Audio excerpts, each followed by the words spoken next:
Hey guys, it's Tim, and I wanted to come in with another installment to my vlog series, Cop to Locksmith, and just kind of share what happened today, and also, of course, talk about the test that's coming up this Saturday. So May the 1st, 2 days from now.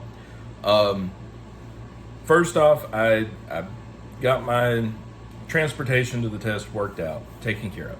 Sweet, awesome. I was actually really concerned about that because, truth be known, my personal car, it probably won't make it to the end of the driveway. So anyway, I got that worked out. So that's like 50 pounds, just, lift it off. So really good news there.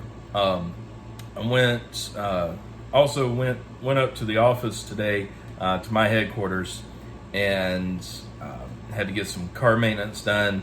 And my major, who has been basically my direct supervisor for the last few years, he actually had COVID and was hospitalized with that for about almost a week. And he has a lot of health issues anyway, so we were really concerned about him honestly just making it out of the hospital. But he did. He had to stay in quarantine in his house after he got released for another 7 or 8 days. Today was his first day back at work, and so that was awesome. That was good news today. And we had a lot of food, had a lot of people there just to kind of celebrate. Honestly, I didn't know that was going to happen when I went up there, but hey, right place at the right time. Anyway, so on my way back, because I stayed up there way longer than what I had planned on, honestly, but the food was so worth it. Oh my God, the food was good. Anyway, so on my way back, I stopped at a locksmith shop up here, just up the road from me, and I kind of mentioned it before, meeting this gentleman about a month ago, and anyhow, he has a shop. He's 82 years old. He's been a locksmith for 60 of those 82 years, and he invited me to come by and visit his shop one day when I ran into him, and so I did that today, and I learned a couple things. For one, he was actually one of the first, because he's real big in the state locksmith association, North Carolina Association of Locksmiths. He's been a member of that for forever, and anyway, he told me that back in the day, when the state first was developing the testing material, they actually sent sample tests out to locksmiths like him, and they would actually help determine what the correct answers were. Now, he said that's been years and years ago, and he has no clue what's on there now, and he couldn't, tell me anything about today's test. And, really, we really didn't have the time to sit down and talk a whole lot, but we did. We did get to talk. I got to see his shop. He actually has converted a house into his shop. It's like a one-story ranch style house with this enormous 2-story built-on garage. And just looking at it from the outside, you think, okay, maybe he lives there in the house and then has the shop in the big garage. No, the whole place is the shop. And walking through it, I just standing in the little cramped, crowded foyer that he has, it was really amazing. You walk in, there's barely room to turn around, and you look, and he's got parts everywhere. everywhere, locks everywhere, padlocks, key blanks, old advertisements, old key rings, key displays with blanks on them. You step out into the garage and he's got a, like, I guess it's one of his work trucks set up out there. He built a permanent ramp going up to it. So he has a lot of equipment out there. But then he led me on inside to show me, briefly to show me his Medico machine, which I didn't get to look at it real closely, but I believe it was actually a Medico punch machine, if there is such a thing. Had a giant handle on top. He got a phone call, and I didn't want to be nosy and go, poking right around at it. So, but guys, we laugh and joke about Jason Meeks and his shop, which, if you're not familiar with his channel, then go over, check it out, SE Lock and Key. I'll leave a link below. But we all kind of think Jason's got like the mother load of stuff. Jason, buddy, I'm sorry. This guy had so much. It's an entire house full of locks. Locks along what would be the kitchen dining area, on the walls, on the floor, on tables. I counted at least 4 HPC 1200 Blitz machines.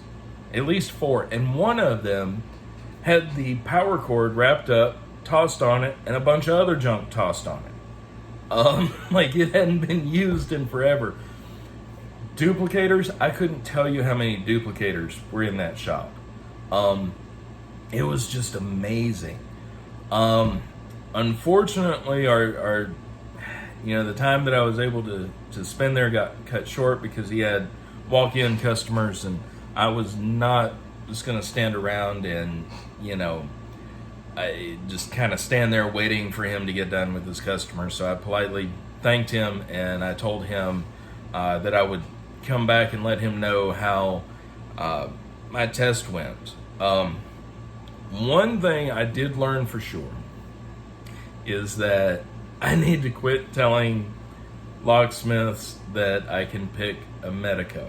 Now, you guys have seen it. You guys have sent me Medicos, and you have watched me pick them, even on live, pick them and disassemble them fully to show that all the parts were there and normal. I was telling him how I'd gotten into locksmithing, and I'd started out just lock sport, lock picking, and he said, he made the comment, he said, I hope you're a better picker than I am. And I said, well, I try. I said, I've been able to get through, some Medicos, pick them open. And he looked at me, he shook his head, he said, well, I'm sorry, I don't mean any offense, but I just don't believe you at all. And he brought up the sort of the same thing that another locksmith had, about a year or so ago, I guess, is when that happened. Anyway, that Medico used to offer $10,000 for anybody to be able to pick a Medico cylinder. And that got done away with a very long time ago, not too long after it started, actually. They discontinued it because they had several people pick Medicos. And so I learned this. Don't tell an old-timey locksmith or a locksmith that's not into lock sport that you can pick a Medico. It works against you. But it also gets me to thinking, somebody like him, I would love to be able to work for that man. I don't even know if he's hiring. We didn't even get to a part of the conversation where I wanted to ask him, probably the biggest question I wanted to ask him was, what do you recommend? What advice do you have for somebody like me who's just getting their license? What advice do you have to get started. Because he also mentioned that I shouldn't believe 90% of what I learned from YouTube locksmiths. And I understand that he's older, but at the same time, I know that I've learned quite a bit. And I think he's more of one of those that you would just have to sit down with and show him that you know what it is you're doing, which I don't know a lot. I don't know nearly as much as he does, or Jason or Night Owl or Jeff Moss or Tyler Thomas. I don't know nearly as much as those folks do, but I'm learning and I know some basics. So, I'm just kind of thinking, when the new person meets the old person, what's a good way to go about it? Because, he's been in business forever. I don't want to go up against somebody like that in business. Certainly, I couldn't compete. I don't. You guys see my key blank selection. I cut keys by code using space and depth keys. So that kind of leaves me not discouraged, just that I know that it's going to be a little bit more complicated than walking up somewhere and asking for a job, which is definitely going to be a next step goal after getting my license. So if you're going through the same thing, if you're watching this in the future and you're going through the same thing, just remember, for one, always be polite, courteous, respectful to anybody in the business that you talk to. Being a jerk will get you nowhere. Two, don't brag about what you've learned through YouTube, because I believe that most locksmiths will generally agree that while you can learn some things, you can't learn everything, and which is absolutely true. You can't learn everything. There's not any good videos out there on how to install an exit device on a door. There's not any real good videos out there on installing other specific kinds of equipment. And there's a lot that you just have to learn hands-on. So, if you're doing this and you're going through what I'm going through right now, don't let it get to you. Be respectful of that, but also know that that is correct to a degree. Not saying it's 100% correct that you cannot learn, because you can, because that's how I've learned. But just don't let it get you down, but also don't let it make you feel like you know what there is to know because you watched a video on it. I say the same thing about police work all the time. Just because you watched all 20 seasons of Law and Order does not mean that you know how to be a police detective at all. So anyway, same sort of thing. Anyway, I'm going to wrap this up. It's a long one today. Thank you again to everybody who has been sending me messages, comments, giving me encouragement and just kind of cheering me along the way. That is really, really awesome. It's going to be really, really cool. It's going to be a little nerve-wracking, but now that I have certain details worked out as far as getting to the test, getting back home, I will be really great. So again, thank you to everybody who has helped me this entire way. Thank you to everybody who will continue to help me in the future. And thank you so much to everybody who has joined in my channel, joined in the chats on the lives, left comments on videos, been around forever.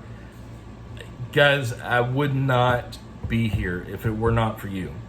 I would be literally struggling with finding a way to, finding something else to do in life. Not that I'm ready to give up being a police officer altogether. I still kind of like it. I like my personal assignment, but anyway, that's another discussion offline. So anyway, guys, thank you again. Thank you so much. It means the world to me, and I will keep you up to date, of course, on what happens. I don't know if I will do something on video after I get home from the test. It'll be probably later in the day when I do. So anyway, guys, thank you. I'm sorry this vlog entry has gone long. I appreciate it. Everybody out there, stay happy, stay healthy, stay safe, stay out of trouble, and we'll see you next time.